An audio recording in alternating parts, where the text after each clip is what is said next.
तो ये बात का विषय यह है कि हमें जीवन में समृद्धता चाहिए, हर तरीके से जीवन में एक प्रगति चाहिए, और सब प्रगति, when all progresses they come together they become success, सिद्धि भी चाहिए। कहीं सालों पहले होगी बात, 30-40 साल पुरानी, 30-40 साल पुरानी बात यह है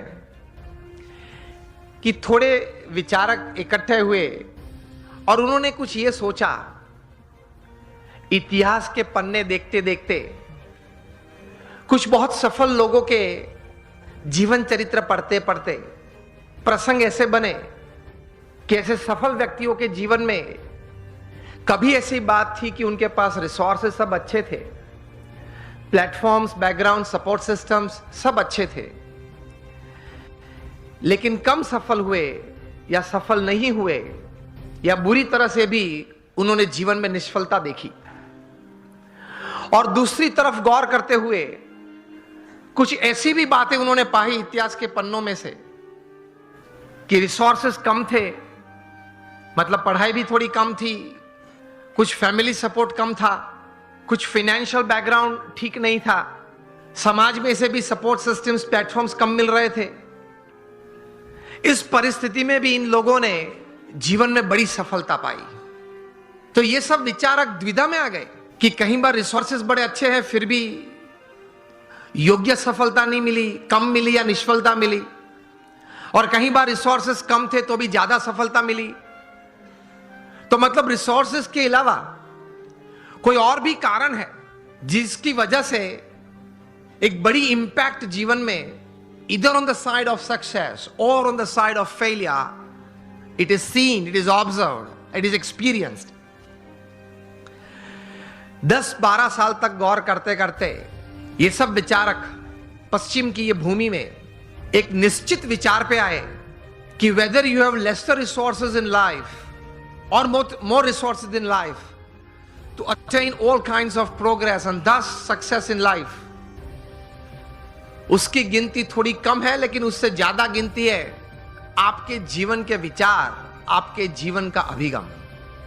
आप कोई भी परिस्थिति में, कोई भी संजोग में, किसी भी व्यक्ति के साथ कोई कार्य करते करते, कोई संबंध रखते रखते किस प्रकार के विचार रखते हो, इन परिस्थितियों में किस प्रकार का अभिगम आप रखते हो,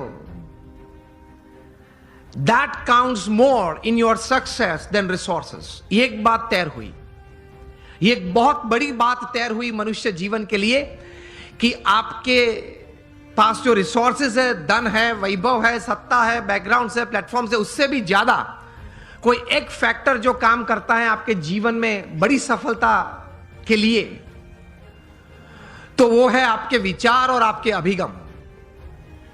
तो ये विचार करते करते एक बहुत बड़े विचारक, अमेरिका के बहुत बड़े thinker and management Guru Jeff Keller ने एक पुस्तक लिखा, और इस पुस्तक में यही बात उन्होंने बड़े विश्वास से, पूरे संशोधन के साथ, बड़े अच्छे शब्दों में उन्होंने पेश की।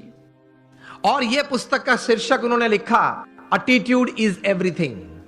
मतलब जीवन में जो कुछ भी है वह आपके विचार और आपके अभिगम है। इस पुस्तक में जेफ केलर ने लिखा, I would suggest all of you to read this book, and specially the youngsters who are into family businesses और they are professionals. Attitude is everything, जो कुछ भी है वो अभिगम है। इस पुस्तक में वे लिखते हैं कि success begins in the head, so think right. विचार आप सही प्रकार के करें। दूसरे विभाग में, ये पुस्तक में ये लेखक लिखते हैं, your words decide your personality and character.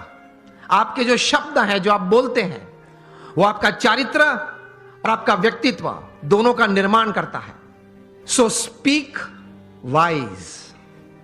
तीसरे विभाग में ये, मतलब अंतिम विभाग में, ये पुस्तक में जेफ केलर लिखते हैं कि your actions actually produce results, so act purposefully. आप हेतु सभर वर्तन रखें। So think right, speak well and you act with purpose.